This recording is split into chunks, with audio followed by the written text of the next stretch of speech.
There is no evidence for the day of judgment. And it remains, until there is evidence, simply your opinion that the day of judgment is coming. And there is nothing else to go on, except the opinion of other people who hold the same view and whose opinions you bought. So really, I won't deny anybody's right to hold these opinions. You may indeed not believe again. You know, you can't answer that argument. But you see, he says it that way because he is trying to express what happened to him in terms of a religious language which is circumscribed by the Holy Bible. He's never read the Upanishads. He's never read the Diamond Sutra. He's never read the Tibetan Book of the Dead or the I Ching or the Lao Tzu. And therefore, there is no other way in which he can say this. But if he had read the Upanishads, he would have had no difficulty, and nor would the culture, the society in which he was talking, have any difficulty. Because it says in the Upanishads, we are all incarnations of God. Now, my assumption, my opinion, is that Jesus of Nazareth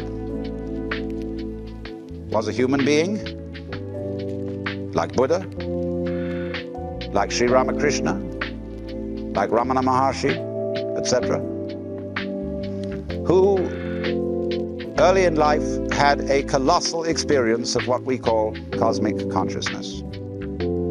Now, you don't have to be any particular kind of religion to get this experience. It can hit anyone, anytime. There are obviously a number of you in this building who've had it, in greater or lesser degree. But it's found all over the world. And when it hits you, you know it. Sometimes it comes after long practice of meditations and spiritual discipline. Sometimes it comes for no reason that anybody can determine. We say it's the grace of God. That there comes this overwhelming conviction that you have mistaken your identity. That what you thought, what I thought was just old Alan Watts, who I know very well is just a big act and a show. But what I thought was in, me, was only completely superficial. That I am an expression of an eternal something or other. X. A name that can't be named, because the name of God was taboo among the Hebrews. I am. And that I suddenly understand why, exactly why everything is the way it is. It's perfectly clear. Furthermore, I feel no longer any boundary between what I do and what happens to me. I feel that everything that's going on is my doing, just as my breathing is. Is your breathing voluntary or involuntary? Do you do it or does it happen to you? So you can feel it both ways.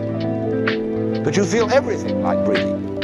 And it isn't as if you had become a puppet. There is no longer any separate you. There is just this great happening going on. And if you have the name in your background, you will say, this happening is God, or the will of God, or the doing of God.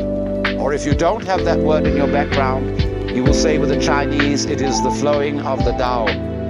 Or if you're a Hindu, you will say it is the Maya of Brahman. The Maya means the magical power, the creative illusion, the play. So you can very well understand how people to whom this happens feel genuinely inspired, because very often there goes along with it an extremely warm feeling, because you see the divine in everybody else's eyes. When Kabir, a great Hindu Muslim mystic, was a very old man, he used to look around at people and say, to whom shall I preach? Because he saw the beloved in all eyes. But there is everybody, in his own peculiar way, playing out an essential part in this colossal cosmic drama.